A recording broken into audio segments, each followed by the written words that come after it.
and welcome back to my channel. My name is Taylor and today I will be tier ranking Taylor Swift's Midnight 3 a.m. edition. Before we hop into the video, remember to like, comment, and subscribe if you like all things pop culture, but particularly Disney Channel and Taylor Swift. Alright, so I put up a poll on my community tab and every one of y'all decided that the next video I should be making is my tier ranking or ranking of Midnights by Taylor Swift. So that's what we're going to be doing today. I do not believe I will ever do a full solid ranking of all her songs because that's just going to be too long and too big for me to tackle. But I will try to tier rank every single album, so let me know which album of hers you would like to see me rank next. I'm sure I'll try to get a few out before the Eras Tour starts. But yeah, without further ado, let's go rank Midnights. Alright, so starting off with my tiers here, I have my number one tier, which is going to be my top 5 songs on the album, so I'm going to try and narrow it down to a top 5. Then the second tier is Bop and a Half, so the songs that just barely missed out on my top 5. Then I have my third tier in the rotation, so all the songs that I still listen to, and I will happily play them as they come up through my playlist, but I'm not necessarily always seeking them out when it comes to just solo listening time. And then lastly, I have my mood listening category. I picked this my last category, especially for Taylor Swift songs, because as I always say, there's no real skip or bad Taylor Swift song. There's just songs that I don't generally listen to unless I have a specific mood to listen to them in. And there are a couple songs in this album in which fall into that category. So let's start with the first song, Lavender Haze. It's me. Hi, it's me from another day because my original recording of me ranking Midnights just did not want to upload. So here's take 2 of me tier ranking Midnights 3 a.m. edition. So let's start with Lavender Haze, and then I'm just going to go ahead and put Maroon and Antihero all up here. All of these are going to go into the Bop and a Half category. Lavender Haze has definitely grown on me more since I first listened to the original album. It was the opener. It set the scene for how Midnights was going to go for us, so that first initial listen was catching me off guard. So once we've listened to it a few more times and, the music video has come out since, definitely has grown from in the rotation to Bop and a Half for me. Maroon and Anti-Hero, though, were songs that I probably would have considered in my top 5 when the album first released, but they have suffered from a little bit of overplaying on my part. So I will say I don't listen to them as much as I listen to some of the other songs now, or as, frequently as I play some of the other songs. But yeah, still definitely top 5 material. I just think in my point in life right now, they are Bop and a Half material. Next up, Snow on the Beach is in mood listening. You'll notice that I'm not really a girly who loves slow, piano-y, just slow ballads in general. This is, great for the moment. It fits the messaging and just the ethereal nature of the lyrics. And I definitely get the Lana Del Rey vibes from the writing and the production, but I just rarely listen to this unless I'm just in that particular lovey-dovey, ethereal mood. Alright, so You're On Your Own Kid is going to be my first in my top 5. Remember, I'm not ranking these within the tiers, so my top 5 is in no particular order. But yeah, You're On Your Own Kid, I think I cry to at least once a week. And I especially cried to it. It was the first song that I was getting teary-eyed from when I listened to the album initially. I think maybe the album itself came out a moment in my life where it's just these lyrics hit too hard, especially because I graduated from initial college to my undergrad last year, so I was in the midst of moving into a new stage in my life, into graduate school, and all these things were going on, so sort of going through her life and saying, you've had all these issues and stuff like that, but just remember you've always had yourself to get you through things, and just the whole make the friendship bracelets and take the moment and taste it, that was the line that got me, and I think that's the line that gets everyone every time. Okay, so Midnight Rain is Bop and a Half territory. Well, Midnight Rain can kind of float between in the rotation and Bop and a Half. I definitely think I listen to it a little more than just, in the rotation territory. I think what kind of makes me hesitant to keep it in bop and half is just because that outro is a little bit abrupt for me, because like I love my big lengthy long like bold outros, and this one just kind of like ends there with, you know, we all get what we want and sometimes we all get a little haunted. But you know what, she is still great. She is still a bop that I do find myself playing over and over again, you know, for like solo listening time when I'm just in the mood to listen to a singular song over and over again. Midnight Rain does kind of make that cut. Question is probably my first in the rotation song.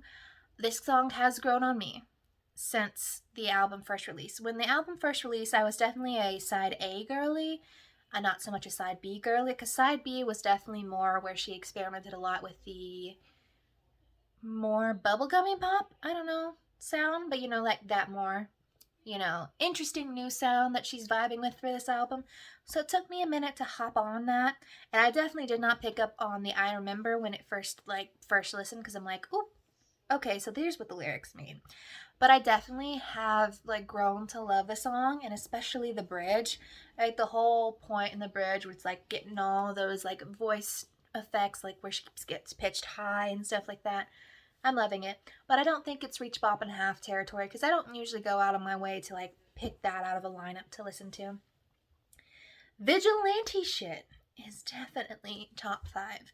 Now, Vigilante Shit, I get where people who aren't necessarily a big fan of the song are coming from with saying that it's kind of like all sort of like one note, like sonically, well, except for that bridge, because that bridge kind of takes us out of it for just a little bit. But I'm a rep girly, and Vigilante Shit takes me back to my rep days back in 2017 in high school when it first came out. Which, not saying, you know, junior and senior of high school were the greatest of times for me, but you know what? I'm in that nostalgia mood, and I love a little bit of a Savage song. And this is a Savage song. So yeah. Okay, I'm putting Bejeweled in bop and a half. Bejeweled has also grown on me since first listen. And especially since, you know, you watch the TikTok dances, you see the music video, you just start getting obsessed with like the vibes of like feeling yourself and being like, yeah, I'm still Bejeweled. I am still that girl, even though you made me feel like I wasn't. And that's why it grows on you. So yeah, Labyrinth. Labyrinth is in the rotation. Labyrinth is another song that grew up for me. I absolutely love the chorus. It's so simplistic lyrically that like the sound wise makes me so happy. And the song itself is super beautiful, but it kind of suffers a little bit from that being a little bit of a slower song. So not necessarily my vibes all the time. And yeah, so I don't really go back to listen to it just out of like pure curiosity that often, but it definitely is above mood listening for me. Then we have Karma, and Karma has climbed all her way up to top 5 status. Again, Karma is one that had to grow on me. That side B portion of the album had to grow on me. But once they grew high and they grew strong. We all waited so long to hear Karma. And once we got Karma, we was a little dumbfounded by the fact that it's like, karma's not a bad thing. Karma's a good thing because it provides me with all the amazing things that I have in my life. And in theory, you know, uplifts all my people and kind of like ignores all of your bad vibes and stuff like that. And I'm just going to say this song is a dance song if I've ever heard one. And I have this on a playlist called I Dress for Revenge along with Vigilante Shit, and I'm quite happy with that playlist. Next up, Sweet Nothing is going in mood listening. You'll find this. Sweet Nothing definitely has that vibes of like she literally likes that I wrote a poem and then she put it to piano. And when songs sound like that, I don't hate it. I just don't really choose to listen to them.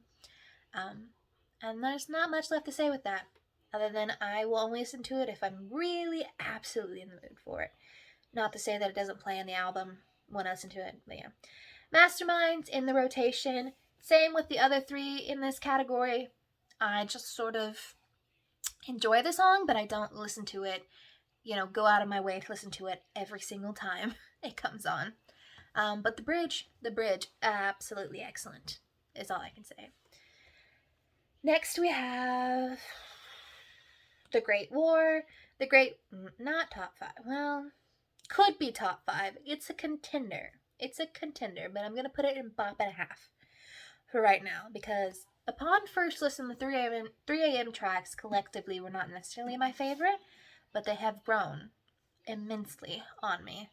And The Great War is one of those. I will say, of all of her like anxious avoidance songs, Afterglow is my favorite, but The Great War is up there. Bigger Than the Whole Sky is a sad song, and it falls into the whole soon you'll get better Ronin territory for me, in that I will only listen to it when I'm in the mood to cry, which is very often, but like it has to be a specific type of cry, because there's various types of cries, in my opinion.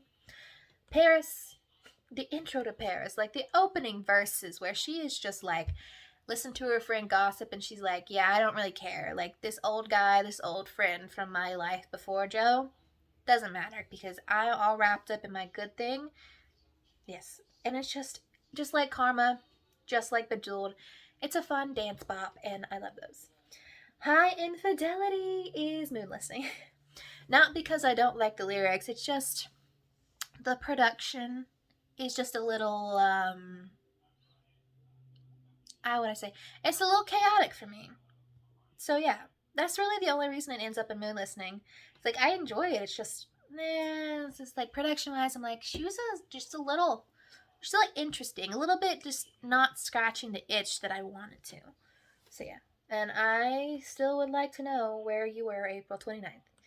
Glitch and Would've, Could've, Should've are my last two getting popped into top 5 because, well, Would've, Could've, Shoulda is a universal top 5. Most people can agree that that is a song that should go in top 5. And the fact that we got 29 from Demi Lovato and Would've, Could've, Should've by Taylor Swift in the same year just dumbfounds me. And then Glitch, I don't know, Glitch, she's a sexy song. She's a produced song. She is just like a moody song, and that's why I love it. I did not necessarily get vibes to it when I first listened to it, but did she shoot up there? Oh, so quickly. And then lastly, Dear Reader. I'm going to put Dear Reader in the rotation. I think Dear Reader floats between bop and half and in the rotation, but I don't think I actively go out of my way to listen to it as much as I would the bop and a half and top 5 category.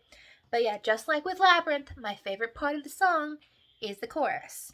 Granted, Dear Reader has that ending bridge that's, absolutely superior, but I don't think I love that bridge as much as like the rest of the world does. So yeah, that is my official ranking of Midnights. And if anyone's curious where Hits Difference would end up, probably bop and a half. If I had a top 10, it would definitely be top 10. But that's where I think Hits Different would fall. And as for the remixes, well, we'll see. They're just remixes in my opinion. Alright, so let me know, first, do we have the same top 5? And second, would you have ranked these songs differently? Do you have a specific mood listening song that you only listen to like once in a lifetime? Or do you have those songs that you always absolutely have to listen to every single day of your life? And let me know which Taylor Swift album you would like to see me rank next: Red TV, Fearless TV, Lover, Folklore, Evermore, etc. Or if there is another artist that you would like to see me rank next on this channel. And I'll see y'all in the next video.